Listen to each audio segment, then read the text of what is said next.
All right, what's up, everybody? Welcome back.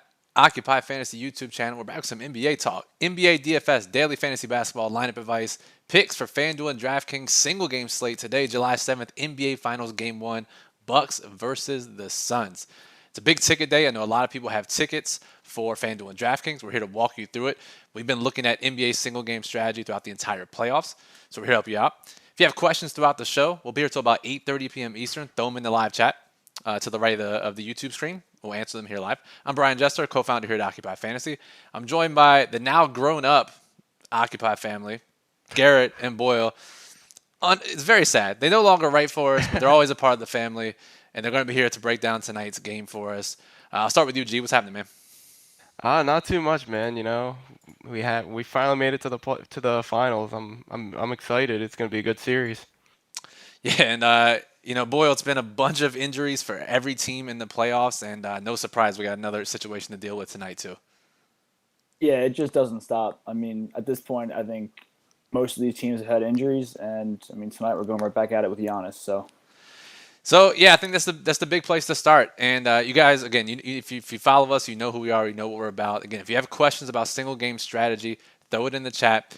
What we're planning to do tonight, we're going to talk about this Giannis situation. We still don't have any definitive news as of right now, 8 p.m. Eastern, whether he's playing, if he does play, is he limited or not. We don't know any of that. We're going to try to break it down. We're going to talk about the role players that have solidified roles off the bench, how to handle them in single game. Talk about some captains that we like, which lower owned captains have the potential to be the highest scorer on the slate and help you take down maybe not the million or the 200K by yourself, but at least get a little bit of a chop. And then we got to top it off with some chaos. What could happen in this game where we get a solo winner on FanDuel or DraftKings? So let's talk about Giannis first. Had this scary looking knee injury. Everyone thought he was probably out for the year, but he has superhuman ligaments, I guess. Didn't have a serious injury. He's warming up. Started the day as doubtful, moved to questionable. Everyone's projection systems got all messed up. So, G, we were talking in the staff chat before we went live here. I know you think Giannis is going to play. Boyle, you think he isn't going to play. We'll probably find out here in the next 30 minutes or so. But, G, I want to hear your side on Giannis tonight. If he does play, what that looks like. Yeah. So I mean, obviously, none of us know exactly where Giannis is at in terms of health. We got maybe 18-second videos of him warming up about 20 minutes ago. That's about what everyone's going off of. He looked fine. Um, you know, Budenholzer said Giannis, and the medical staff are going to go talk about whether or not he'll be cleared tonight to play, and then we'll probably find out 10 minutes before lock. Um, if he does play, I expect him to be full go Giannis. I don't expect any type of limitation, any type of, setback health wise, that stops him from being the explosive player that he is. Because when they play him, they want him to be that guy. There's really no reason to play Giannis if he's not. So if Giannis plays, I expect the regular Giannis that we're used to. Yeah, I think it's tough, right? Maybe he plays a little bit less minutes. I don't know. Maybe he has his full go. But if he's out there, he's probably going to be relatively close to full strength. Boyle, you're on the side. You don't think he is going to play. I'm kind of leaning that way too. I think this might be a smokescreen. Regardless, if he plays, doesn't play, based on him being out the last two games, both Drew Holiday, Chris Middleton, even some of the other Bucks players are already priced up as if Giannis was out. If Giannis was out, so it makes an interesting slate based on the pricing because of the previous games, and now Giannis might play. Yeah, so I mean, especially on DraftKings, they kind of price it as if he's definitely out. I mean, Middleton is, I think he's 10-4, Holiday's 9-2. They're basically just relying on Giannis being out. So if he ends up not playing, then I say great. I would pay for that Middleton at 10-4. I'll pay for that Holiday at 9-2. However, if Giannis does play, I really can't see playing Middleton confidently and low risk at that price, just because I mean he basically you need what, like 4.5 times your value as a non-captain for a lineup that cashes on DraftKings. Isn't it like 4.5, a little over that? Yeah, roughly. Yeah, around there. Especially for low risk. Yeah.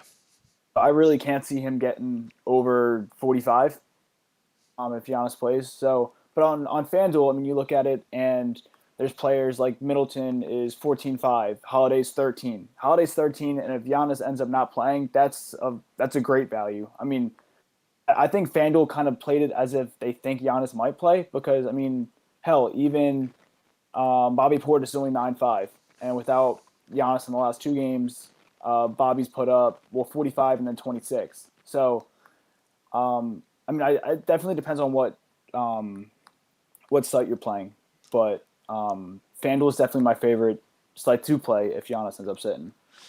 Yeah, and again, if you played NBA single game before, you know that the strategy is completely different on both sites because on DraftKings we have the salary multiplier. On FanDuel we don't, and on FanDuel it requires you to really nail the top scorer in order to have the optimal lineup. DraftKings, because of pricing, maybe the top scorer gets priced out and is in the flex spot instead of captain. So let's talk about that. You know, we got a couple questions in the chat about who to play at captain, which low-owned guys can go off. So let's start there. Boyle, I'm gonna go back to you. And I know you have some tickets on FanDuel tonight, so I'm gonna ask you about that strategy. So because we have to get the highest scoring player there, if Giannis plays, he's probably going to be the most popular there. But which guys can be the highest scorer on FanDuel tonight? This is all assuming Giannis plays, right? Let's assume Giannis plays, and if he doesn't play, then Okay. you can give a little qualifier at the end.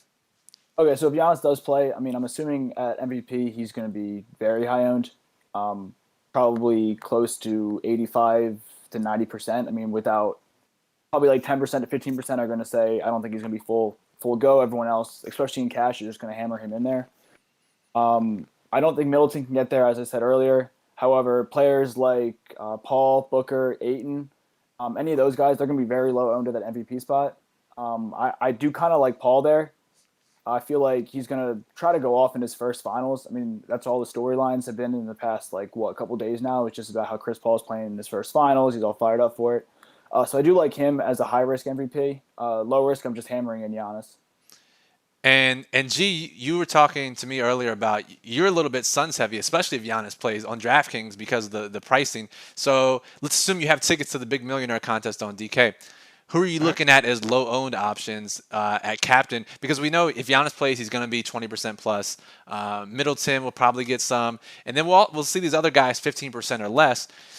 Who are you looking at that can, you know, if you're trying to win $1 million, who are you looking at your captain spot? So, assuming Giannis plays, that's kind of where I'm at right now. Giannis will, like you said, Brian, will get a good portion of that ownership. But people are looking at the pricing on the Milwaukee guys. They know that Milwaukee is way overpriced if Giannis steps on the floor. So Chris Paul and Devin Booker are gonna be two of the other higher owned captains in this contest and all over DraftKings. If you want to take a step outside of that, I do like Ayton as another elite captain. I'm gonna stay away from Middleton and Drew if Giannis plays for the captain spot. You can also go for a cheaper captain, try and fit more of the studs as utility in your lineup. I know Chris commented in the chat is a Cam Johnson season. Cam Johnson offers you a lot of salary to fit a lot of those studs. So that can be one route that you take in terms of captain. I also can see people going to guys like Mikal Bridges and Pat Connaughton as lower owned captains to try and fit in a little bit more of those elite plays. They're high variance players. They score low or score high at some points depending on how many minutes they get and how well they play. So they're definitely a lot more high risk, but if you're trying to take down this contest, that's the mindset you have to have. Yeah, absolutely. And the pricing on these role players are they're pretty telling. And I think you mentioned Cam Johnson. I'm talking about DraftKings specifically here, and I think Yep. he'll get a good chunk of that role player ownership because Boyle, we got the guys we know that are going to come off the bench get 15 plus minutes. We got Portis and Connaughton from Milwaukee. Then we have Cameron Payne, Cameron Johnson, maybe Torrey Craig from Phoenix. But these guys, we know they're going to get playing time, but their ceilings are kind of capped outside of an injury, right, Boyle? Like, these guys are not going to randomly play 30 minutes. This isn't the regular season where if it's a blowout in the fourth quarter, these guys get extra run. The starters just keep playing, and if it is a blowout, they play the super end of the bench guys for like 5 minutes. And these role players, which is a different dynamic for NBA playoffs single game DFS, where these role players don't have too much of a ceiling outside of a major injury. Yeah, Yeah, exactly. I mean, major injury or foul trouble. I mean, there's always a case where if you want to go super high risk, like, oh, Chris Paul, foul trouble, throw in Cameron Payne. But I mean, for the most part, these starters are going to see probably 35 to 41, 42 minutes. I mean, it's the NBA Finals. They're going to have to basically just throw everything out there because they have a couple months off anyway. If someone gets a little hurt, then they have 2 months off to get ready for the next season. They're just going to make them play as much as they can. As you said, like the only bench players I would truly play in kind of like a low risk would be Cameron Johnson, just because he does have a ceiling of maybe seeing about like 26, 27 minutes. But everyone else, I'm just trying to throw in the starters. Yeah, it makes sense. And G, like, so Cameron Johnson has the most solidified role. He's the cheapest of the group, so he's going to be the most popular. But yeah. out of Connaughton, out of Portis if Giannis plays, Torrey Craig, Cameron Payne. We were talking about Cameron Payne before the show, and he's crazy expensive on DraftKings compared to his role because he got the price bump a little bit when Chris Paul was out the first game or two of the last series. He's 6,900 at captain, 4,600 at utility, but he's a guy. I don't know how can he fit into the optimal lineup given the way the rotation is playing right now. It's tough. I think that it's very hard for Cameron Payne to really exceed his value in this game. Beside after Paul came back, I mean, the most minutes he's seen is 20. We'll probably see him somewhere in that 15 to 18 range. And when he's out there, he'll have to do a lot to, get that value. I mean, last game against the Clippers, he played 16 minutes, had 7 points, 7 assists in 16 minutes. That's pretty productive, and he still didn't, and he still just hit value. So I think, in my eyes, Cameron Johnson is not a very viable play. The only way that he becomes viable is A, if Chris Paul gets in foul trouble, which I have a hard time seeing happening because he's such a great player. He won't draw fouls very often. Or, injury or potential blowout that gives him a little extra minutes near the end. You said Cam Johnson, but you meant campaign, right? Yeah, Payne. I'm sorry. Yeah. Okay, cool. So it is 8:12. We will be here until 8:30 p.m. Eastern. I'm still waiting on Giannis news. Hopefully we get to break it on stream here. If not, we'll be scrambling to make lineups. But that's a good reason to use the Slate group feature in our OccupyFantasy.com lineup builder, which you see on screen here. Slate groups build group one with Giannis in, build another set of lineups with Giannis out. We get the news. All you have to do is upload the right set to DraftKings or FanDuel, and you're good to go. You don't have to scramble last minute. Definitely use that feature if you are a lineup builder member. All right, let's talk about single game strategy, guys. I never played much NBA throughout the year. Honestly, didn't play much single game, but I knew that this $1 million contest was coming up. I knew FanDuel was offering big contests too, and I went into the tank and started studying, playing some, trying to figure out how to get unique. Is it even good to be unique in NBA DFS? I don't know because it's so projectable. So. G, I'm going to go back to you. We had a question in the Discord right before this asking about salary range. And you mentioned that around 2,500, maybe 2,700 is the maximum amount you should leave over. Now, granted, that is a lot of money and you're going to lose very often. But, G, it's one way to get unique. And really what you have to hope is some of those middle tier guys outscore a player that's priced, 2K above him. Yeah, and I mean it's there's a very low chance of that happening, especially in the NBA Finals where the stars are going to get 33 plus minutes no matter what. Whether it's a blowout or not, they're going to play the first 3 quarters full and basically half of the fourth quarter. And then when it's a blowout, maybe the last 5 minutes, the scrubs will come in. Whereas in the regular season, scrubs might come in a little bit near the end of the third quarter. So, I mean, it's a very low chance that a mid-range guy outplays a stud, but I mean, it's possible. And if you want to get unique and you want to leave that much over, you can't really fight that. I mean, that's one way that you can find a way to hopefully have a solo or a very small chop at the top. Yeah, exactly. So for what I've been doing, and just again, I'm just gonna leave it all out there.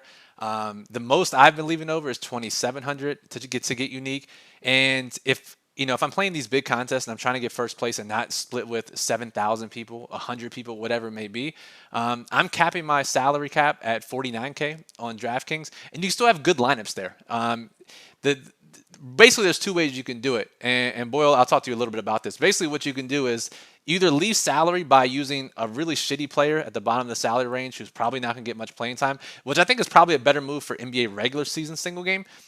because of the reasons G just mentioned, or you leave salary over in that mid range and hope that someone can outscore another one. So, talking about FanDuel, is it similar, Boyle? You want to leave salary, or is it more so you can just get unique by playing lower owned, MVPs, pros, stars, or whatever it's called? Yeah, I mean, I've been doing it a lot, or at least FanDuel a lot for the past couple weeks now because they threw out those satellites. For the most part, I feel like you can get unique. So, like, if you think Giannis sits out, right? So, all my lineups that I have a Middleton as MVP, and then I have the same exact lineup that I have Holiday as MVP. So, I know the Middleton lineup is probably going to be more popular, but the Holiday one, if he ends up outscoring Middleton, I feel like that's going to be a lot lower owned in the tournament. So, I mean, you can definitely get unique by playing players, like, separate them from the MVP star and pro. If you think, let's say, Aiton, you think he can do better than Middleton and Holiday? If you throw him an MVP, Aiton's probably gonna be pretty high owned at like a pro or a non spot. However, at the MVP spot, he's probably gonna be like point or I would say like 1 or 2%. So that's how I've been doing it. High risk. I've been just kind of putting in a player who should be a star or a pro, and I just throw him as my MVP. Yeah, it's a really good idea because in NBA it's so tough to get unique. It's so tough for a wide range of outcomes to hit. It's really narrow range of outcomes, and FanDuel makes it nice because you have 3 different multiplier spots where you can get unique. Because people are, most of the time and for low risk contests you can do this. Just go straight down projections or occupy model and just put in the best plays and see what fits. Whereas if you just rotate a couple of them, move a utility up to a star or a pro, vice versa, that actually saves you tons of duplicates. So really good ideas there. All right, it's 8:16. We're here for 14 more minutes. If you guys have questions, let us know. See, we have a couple questions about some bench players. So I mean, let's talk about it. Let's talk about chaos ensues and someone wins the $1 million solo. The crazy thing is we've seen this the last 2 NBA Finals. Game 1, single game showdown slates. We've seen solo winners. 2 years ago, we saw Kendrick Nunn at like 0.4% owned because Goran Dragic got hurt.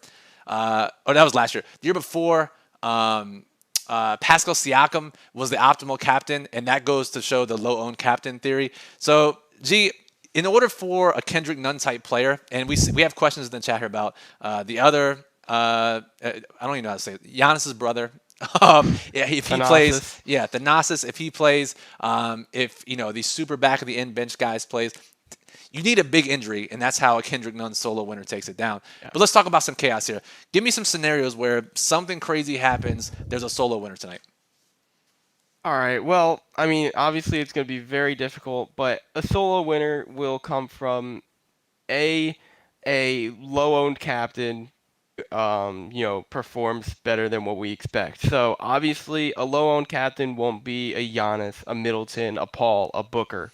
Those guys are going to be high-owned, the stars.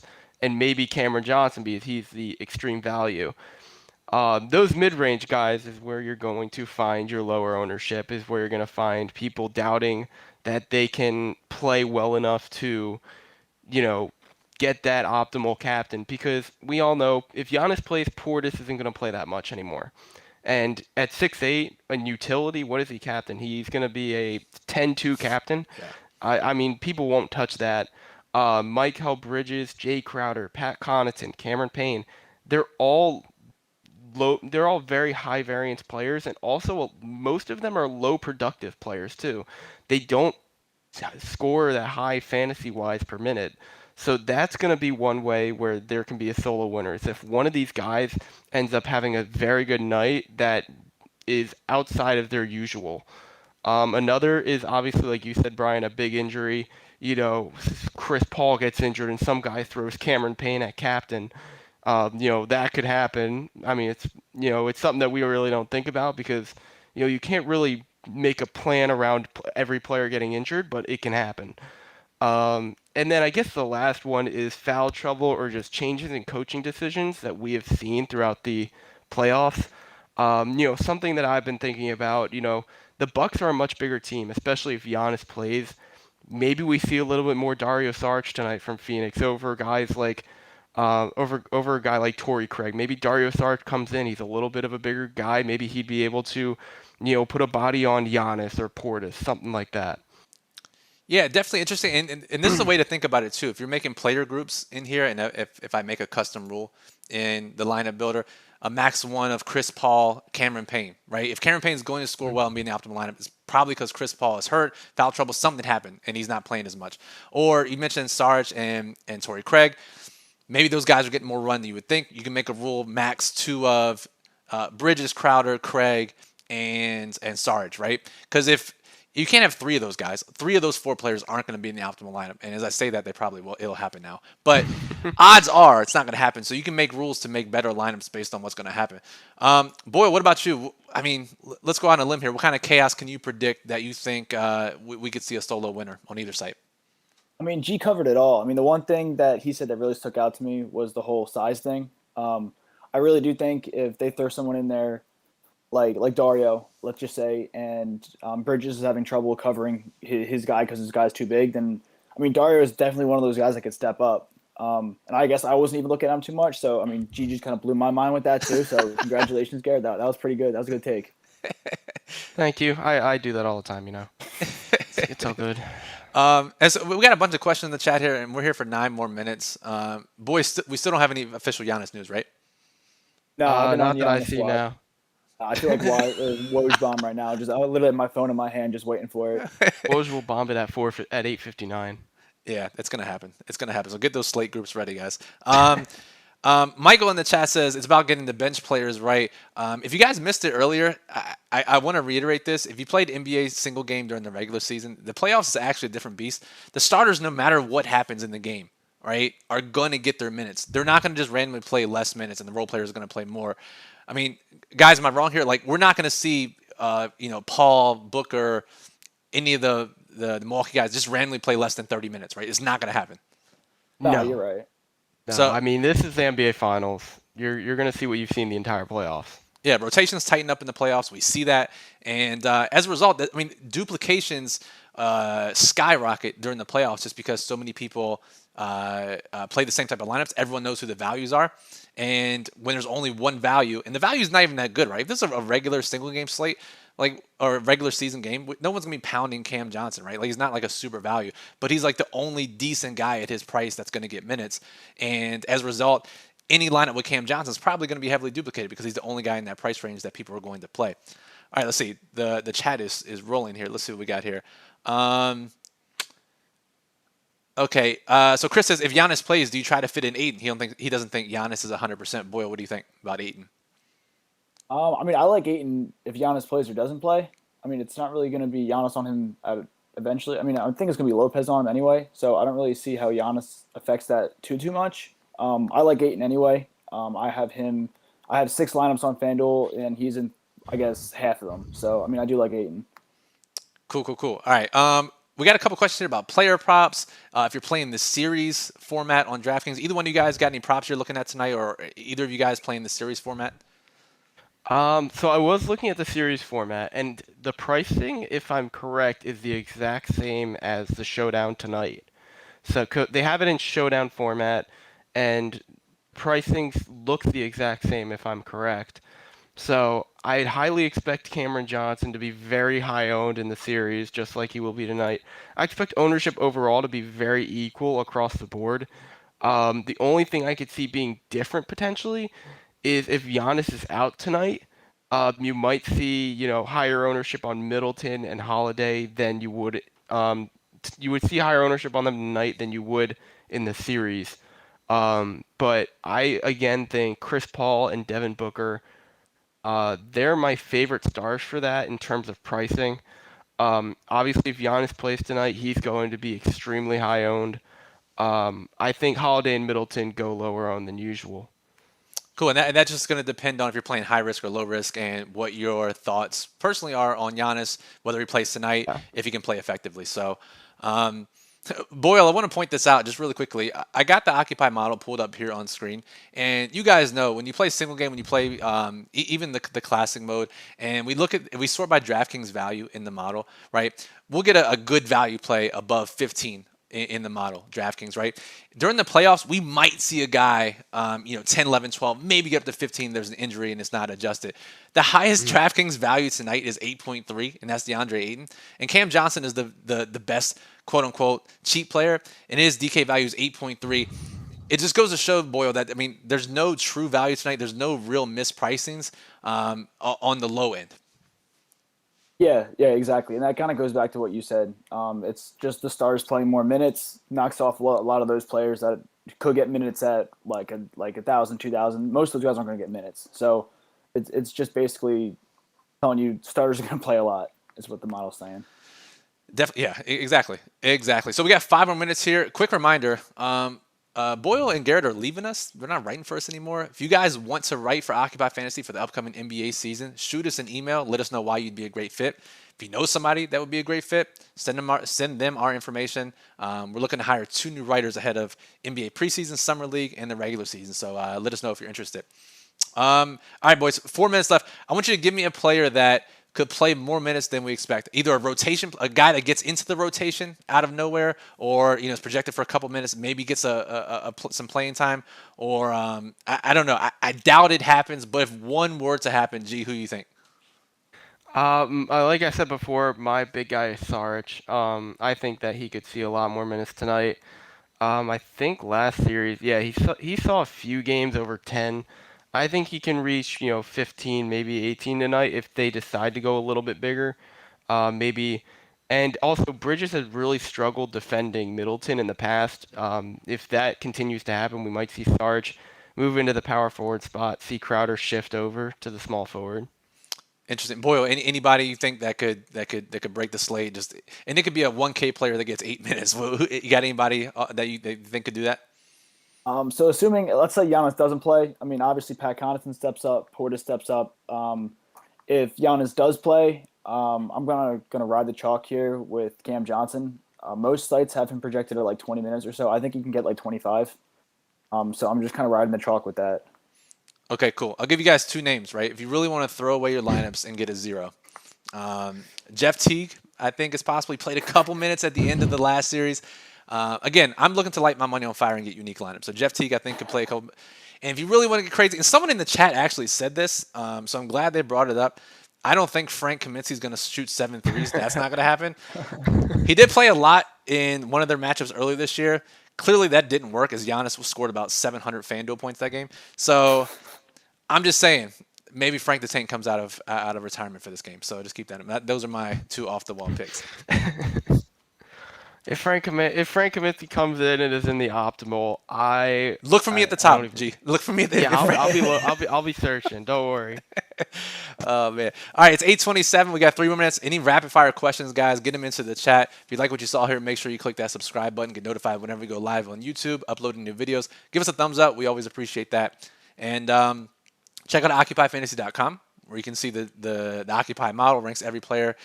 It's updated every single slate throughout the playoffs. We'll have the NBA plug back. It'll be here in a month or 2 for Summer League, which is if you play NFL preseason, you've played NBA Summer League with us last year, it's a big information-heavy sport. We'll be having the plug for that. Someone asked, this is a FanDuel question, so I'll go back to you, Boyle. If you had to choose Chris Paul or Booker at MVP? Paul's going to be higher on there. So if you're going high risk, I'd go Booker. But low risk, I'd say Paul. Okay, cool. I mean, Jim is just hammering Frank the Tank mentions in the chat, so I'm with you, Jim. Let's get it done, Frank. Some people are Frank fans. I mean, I get it. Michael thinks Payne's going to play 20-plus minutes. G, you see any way that happens? It's very hard for me to see that happen for one reason. Actually, well, for 2 reasons. One is because the last time Cameron Payne saw 20 minutes was when CP3 was hurt. So if CP3 gets hurt, I can see it happening. Another reason why I don't see it happening is because the Bucks are just a much bigger team. I mean, the smallest guy they throw out there on the court, I mean, who's taller, Drew Holiday or Pat Connaughton? I mean, Drew Holiday's pretty tall as a point guard as it is. And I mean, maybe sometimes they'll throw Forbes out there, but maybe for like 10 minutes. But other than that, Cam Payne really can't match up defensively against any of these guys. Yeah, that's the big issue. And again, I'm not an NBA expert. I was just reading some previews today, and that's Giannis is playing. Giannis is in. Yeah. So we got about 30 seconds to discuss it. Of course we do. So Giannis is playing, and both you guys think he's a full go?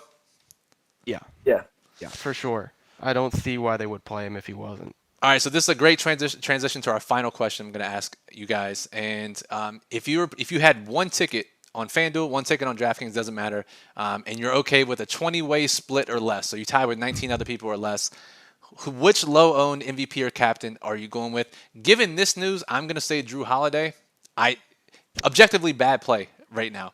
That's why he's going to be low-owned, and that's who I'll go with. G, your low-owned MVP captain that you like. For me, I'm thinking it's probably DeAndre Ayton. I mean, he'll be lower owned than a lot of the other elite studs at captain. I mean, he'll still be pretty decently owned, but I think that it can separate you from the crowd. Boyle, you got one lineup. Who you putting in MVP for the million? Garrett just stole my guy. You should have asked me first. Hey, that just means I'll switch. Okay. I'll go. Wait. Mike Bridges. Yeah, he'll do good. He'll do well. all right. No, Bridges. I'm on 8 and 2. All right, guys. If you want to split a milli with Garrett and Boyle, go ahead and put Ayton. If you want to split it with me, put in Drew Holiday. So And Frank Kaminsky. Don't forget about Frank. actually, just put Frank Oh, Kaminsky yeah. at captain and jam all the studs if you really want. You'll solo last place. Yeah. Believe me, it wouldn't be the first time, guys. So that'll do it for this show. Hopefully, we can get another show with Garrett and Boyle back on here in their grown-up adult lives. But if you want to follow them on Twitter, at gstroms99, at tboyle24_DFS, follow me at BrianJesterFF. We're going to be hanging out in the Discord for the next 30 minutes or so until the game starts. We'll be tilting it probably throughout the game, too. So OccupyFantasy.com/Discord instructional on how to join. Again, the Occupy model lineup builder is fully updated. We were expecting Giannis to play in the builder in the model, so all that is fully updated, ready to go. Go make your lineups, upload them.